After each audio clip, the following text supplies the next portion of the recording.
Greetings from Spirit Quest Sedona Retreats, the place for healing, self-growth, and relationship repair. Thanks for joining us.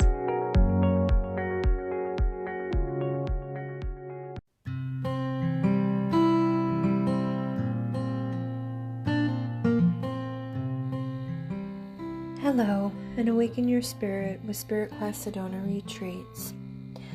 This is Jessica, and I am going to be talking and discussing the concepts around cycles of unhealthy relationships.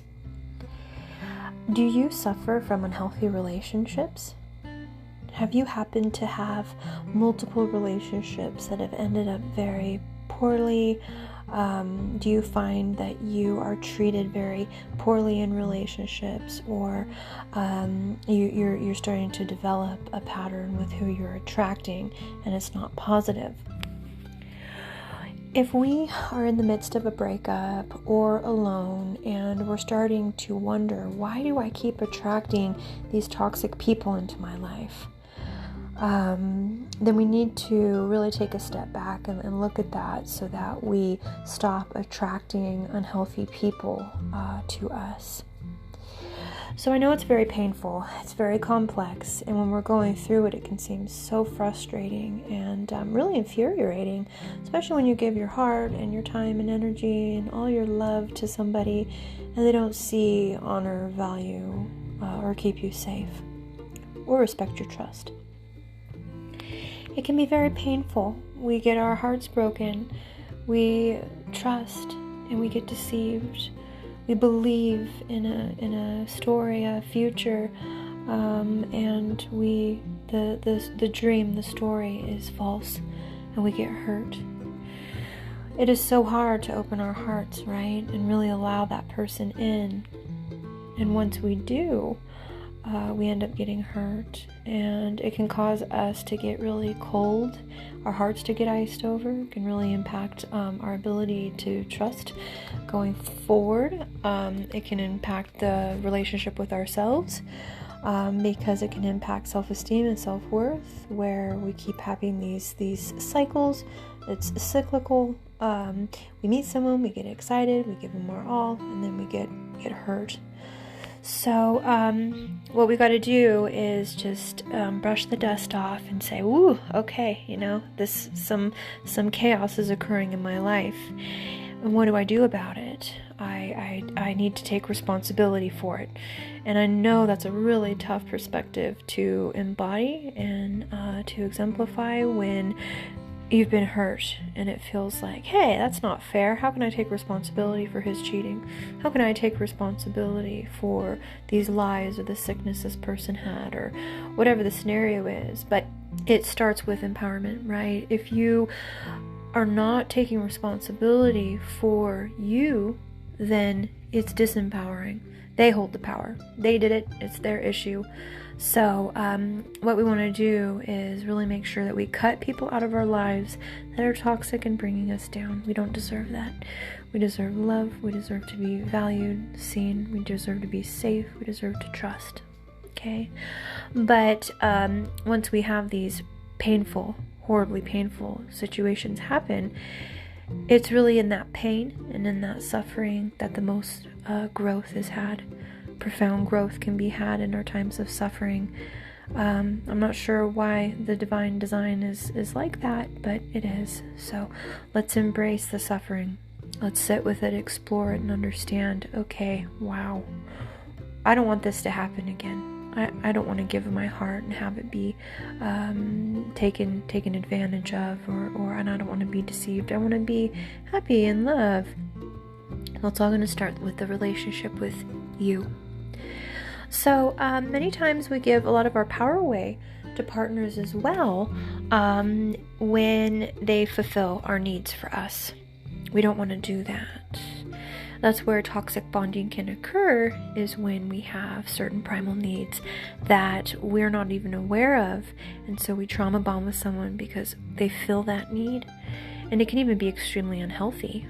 And so they could feed apart the part of us that's not evolved, and it's still in our wounding, and so it feels good, and so it is a false coping mechanism. We want to break that. So it's all going to start with that self-awareness and improving the relationship with self. So it's always going to be about self-study, and we got to take a time away from relationships.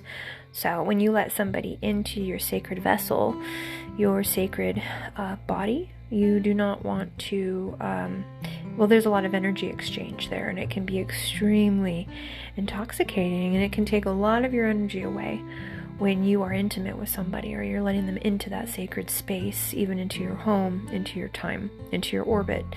So we want to really cocoon ourselves in, and it's like, okay, I've been hurt, just as if the wound was on the outside. Let's imagine that same wound you're feeling in your heart, that deception, imagine that being on the outside. Okay, it would be a mangled leg, right? It would be, maybe it's a whole body that's completely bandaged and broken.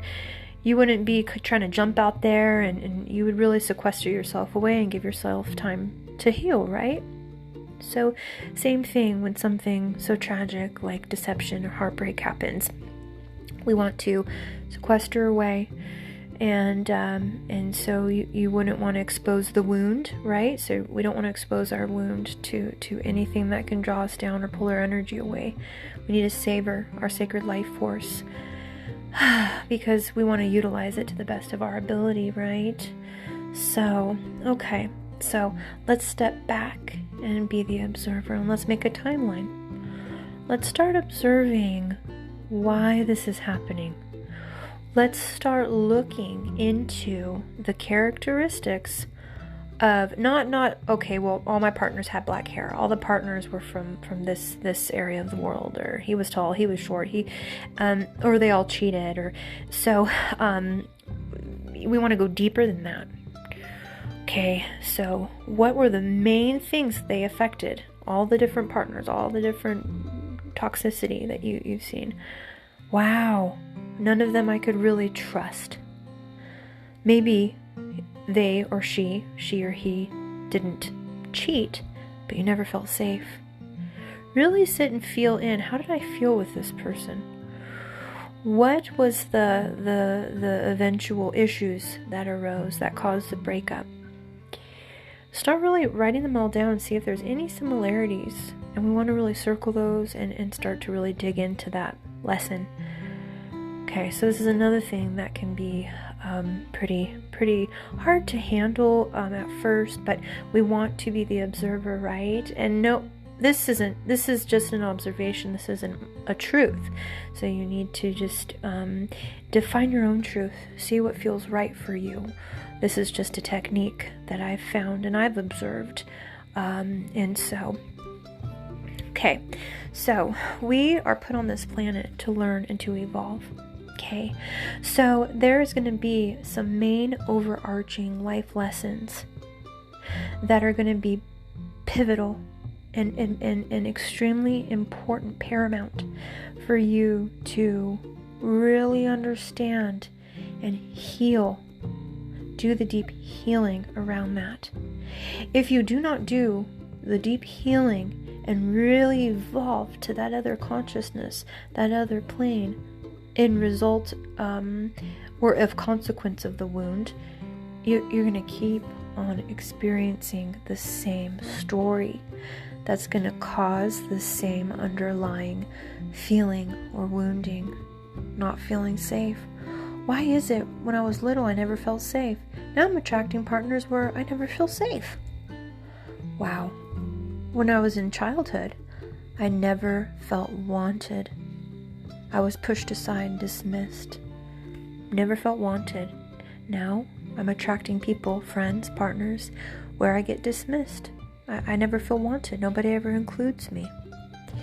And we'll go into childhood stuff here in a moment. But so that's the issue with the cycles of unhealthy relationships, is that we, in various forms, are going to be attracting what we are. So I know that's tough to hear, but we need to get out of our heads and get more into the spiritual observer perspective, where we're taking a look at life lessons and healing. It's really it's evolution, basically, is what we're needing to do, so that we can assist each others in their evolution, right? Serving our fellow man. So, you want to start to really understand what is your backpack of lessons.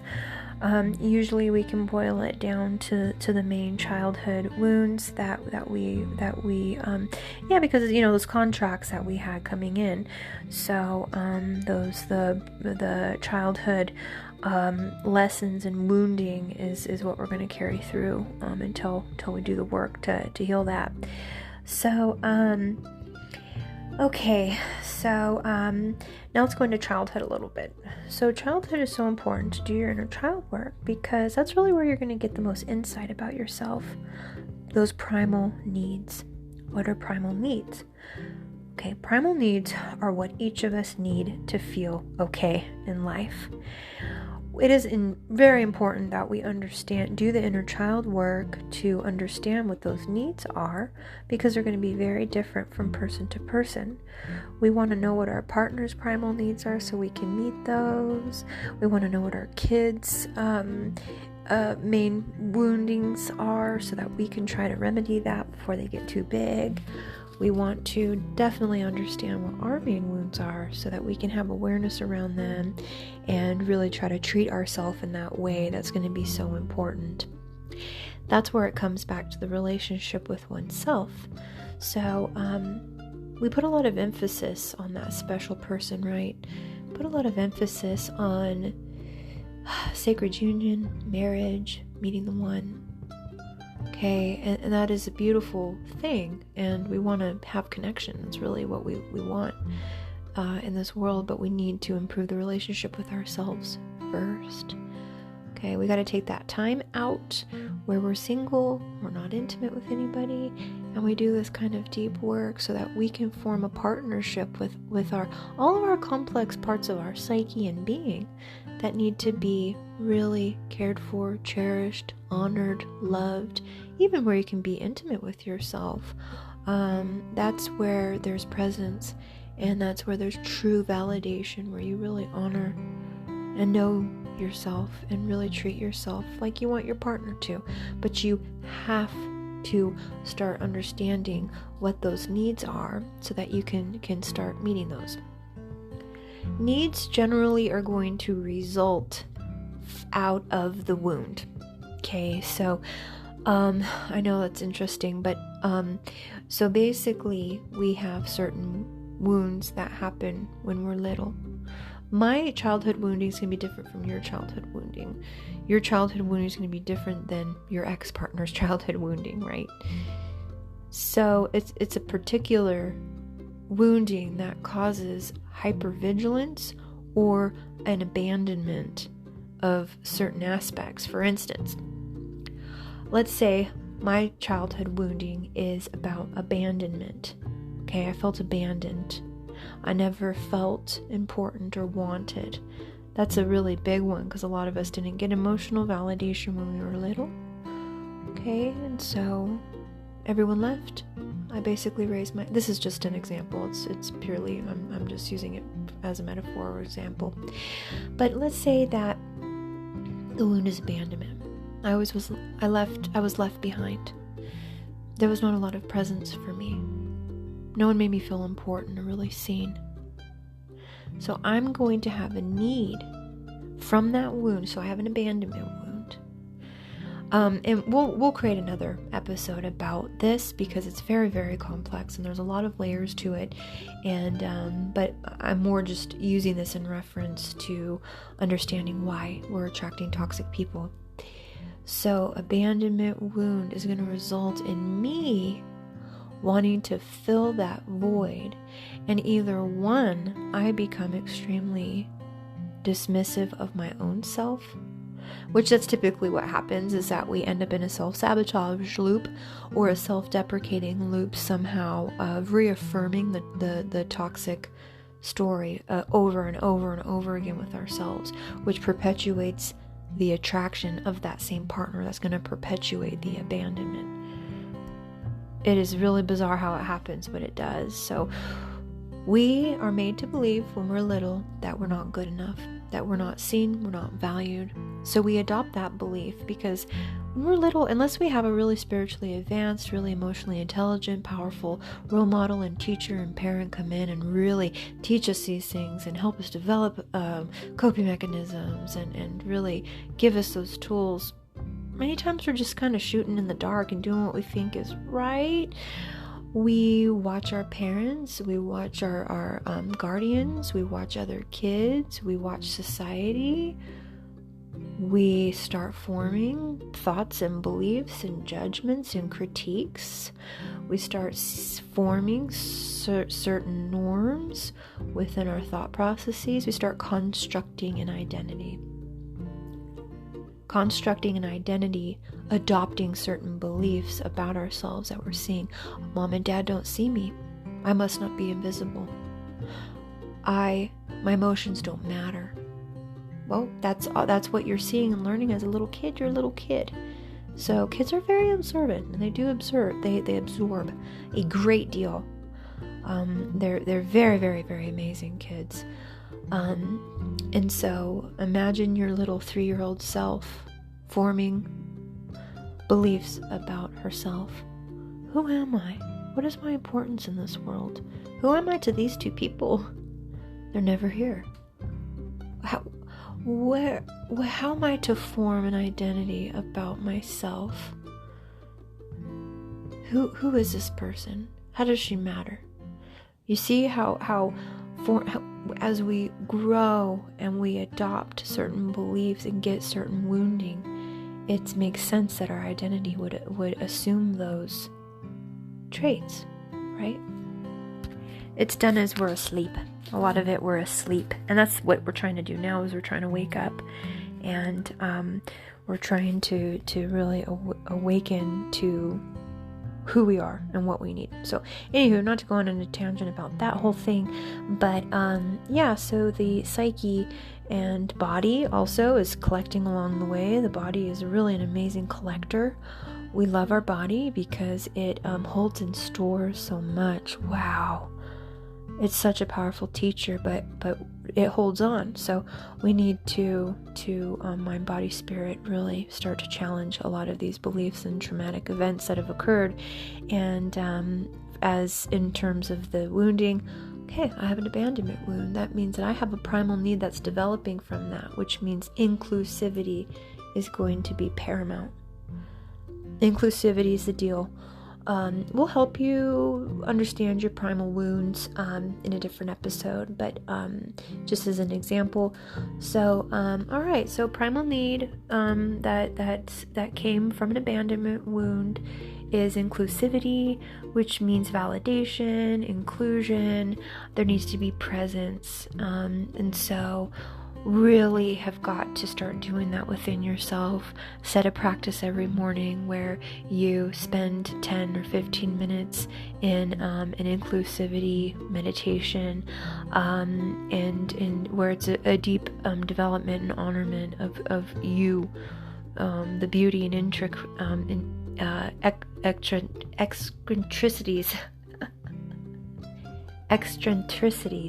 that make you you. I still don't think I'm pronouncing the word right, but you gotta give me a pass on that. All the different beautiful, incredible bits that make you you. Even the wounds, love them because they're you, and you're so special. And really, we're gonna get to a place where we're grateful for all of that, because what it's doing is it's furthering you along on your spiritual journey. So yay, spiritual growth. Through the pain, through the hardship, I'm growing. And that's what we want to do. If we're stagnant and complacent, that's not good. Then we go back asleep. We want to be awake. We want to be awake and come into this. And so, okay. And so once you start getting the traits of the toxic partners, and you see how that relates to your childhood, then you can start actively working on, okay, wow, all right, I really don't want to attract that same partner, that same woman who deceived me and tricked me or never validated me. So, all right, what we can do to stop it. So, take that sabbatical, be single, do inner child work, do a lot of healing and catharsis, really start doing the self-study and self-inventory, and then write a list of all of the qualities and characteristics that you want your partner to have or a partner to have. Really start feeling into that person. And then make sure that you're doing and embodying all those qualities within yourself. Okay, that's got to be first. But then if it does come time that you're wanting to actually invite that special someone into your life, really put it out there to the universe. Say, okay, universe, I've healed now. I realize that it's not smart for me to rush into relationships when I still am wounded because I get hurt. I want to be my best self in my relationship.